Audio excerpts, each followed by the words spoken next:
whether I say we are happy to have this service or not, because having service for prisoners, that is mean we have a prisoners, which is something which we wish not to have, or something which did not exist before. But unfortunately, it happened and increasing. But also, on the other hand, it is also to open for us as a church to do a service which let us to know a certain aspect in the society where we live. Because when we go to serve in prisons, of course, not only the Copts there, but also we will exposed on the whole idea of the system of prisons and all the aspect of this kind of service. And I hear from the reports how this service is developed to cover many areas. But I want to remind you that is our Lord Jesus Christ, when he spoke about the good works, we will be judged in the day of judgment of serving certain groups. Among these groups, he mentioned the prisoners, and he identified himself with them. I was a prisoner, and you visited me. And when you look to the prisoner, he didn't identify what kind of prisoner. Because some prisoners, they are innocent prisoners. They're because some injustice, they are in prison. Not everyone in prison, he justly in prison. Because as we hear some stories, even they discover after decades that is this one who put in prison, he was innocent. But he didn't say whether he meant the innocent prisoners or any prisoners. Which means that is this group among the other groups, which he mentioned, maybe all the other groups, the hungry, the thirsty, the naked, the strangers, we may have sympathy with them, the victims.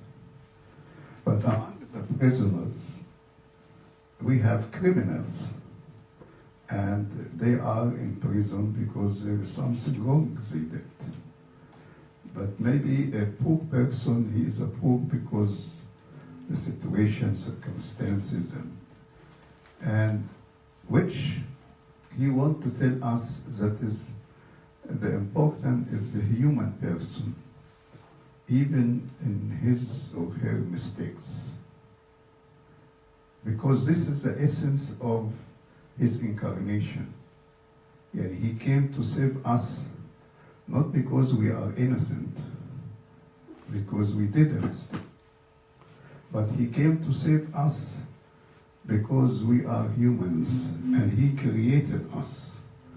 And he wants to save us, not because we deserve this.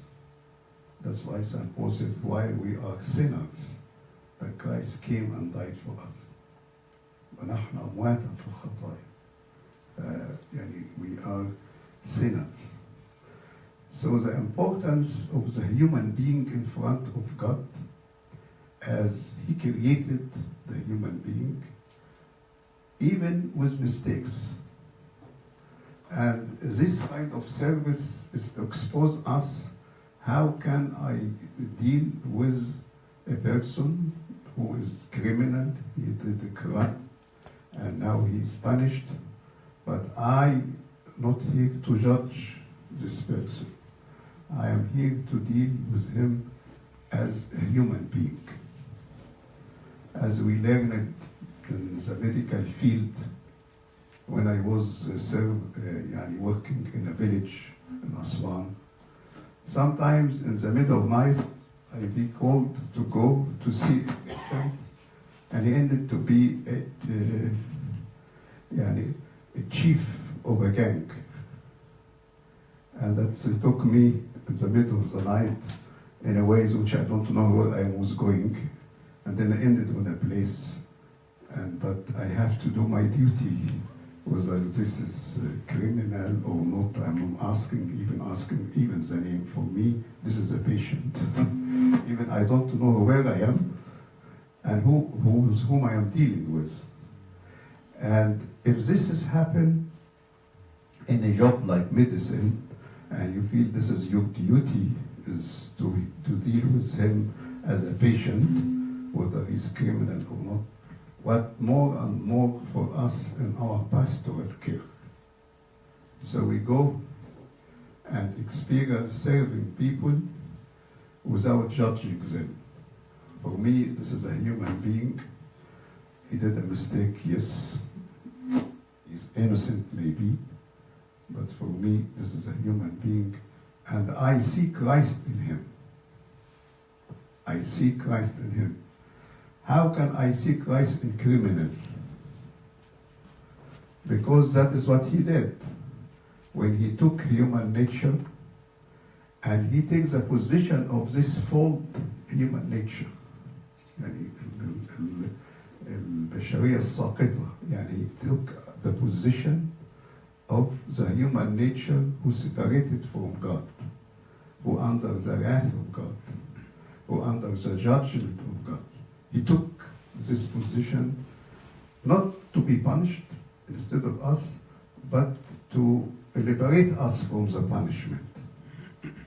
So when I see Christ in a criminal, I see myself as humanity which formed, but he took this human nature, the same human nature who disobeyed God, and he wants to save them, which gives me hope. Then I go to serve him not as endorsement of what is happening, but to carry a message of hope, as I heard from some of you. That is what is important, is to carry a message of hope for this person. And even you are in a prison, even you are going to spend all your life in the prison, but you be liberated even inside the prisons. And repentance will not save you from this sentence of being in prison, but it will save you from eternal judgment. Even people who are be executed, but still there is a hope for them, and this message of hope is important, and also the feeling that you are important person. Maybe the society reject you, put you in prison, but you are not rejected in front of God, because the Lord Jesus Christ identified himself with you. Another point which I want to let you also to think of it, which you mentioned about the family of the man in prisons. Sometimes the family continue to be family, and sometimes not. And there are cases of divorce because of the husband or the wife being in prison. And this is one of the puzzling things in the clerical councils when we have cases like this. And say, myself, my husband now in prison for 25 years. Can I get a permission to remarry or not? So I don't go in debate on that, but this is another aspect of it. Not in every case there is supporting family.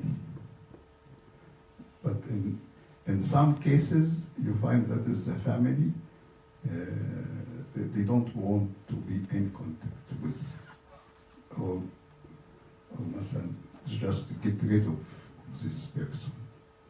So that's why we have to see what is the position of the family related to the one who in jail or in prison, especially if it's for a long time.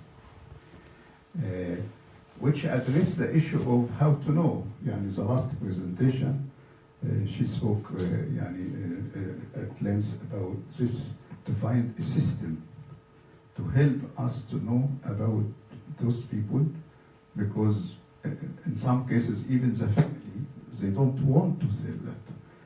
either out of embarrassment or just because they consider this person not anymore part of the family, and they don't want to be associated with this person. Not only husband and wife, even children, and even some, the family, the father or the mother, they don't want to know anything about their son or their daughter who is now in the prisons. There are extreme cases, but also it happened. Beside what all you mentioned, there's an aspect which I want also to be considered about the system of prisons, of incarceration here in the United States.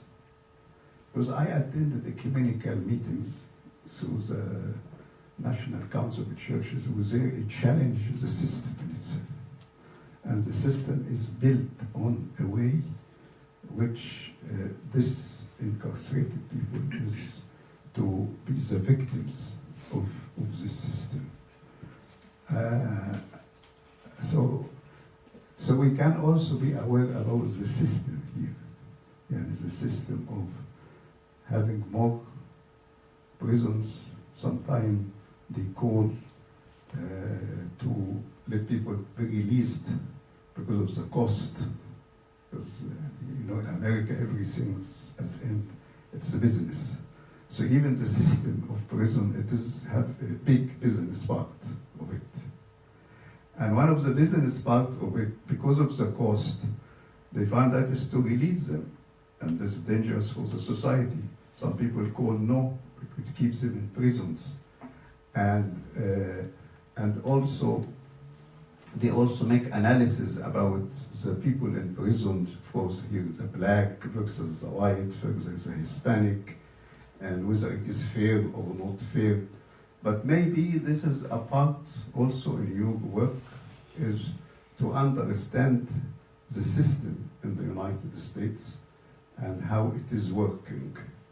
It helps us to know how to be a part of a service, like how to visit and be part, or we have a chaplain there, or we working with other churches as a chaplain, all the issue which is related, how to visit the prisoners, how to give him, how to call him, and all this system, which I'm sure you know about it, because you are working with that, but also to look to the whole picture of the prison system in the United States, and to understand also this system.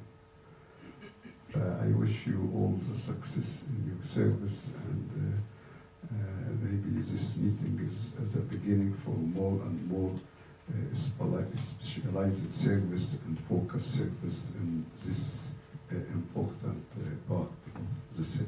Thank you very much. If you have questions, if you have questions, just general questions, please. Are we going to be working with any federal prisons, or is it only state? We will start and then we expand. I believe so. Federal. البريزون ستيت في كاليفورنيا ستيت بس في فيدرال. لو قاعد بيعمل فيدرال كرايم